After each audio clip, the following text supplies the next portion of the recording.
والتين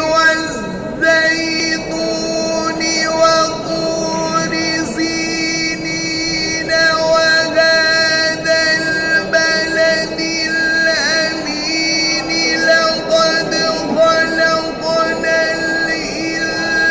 الإنسان في أحسن تقويم ثم رددناه أسفل سافلين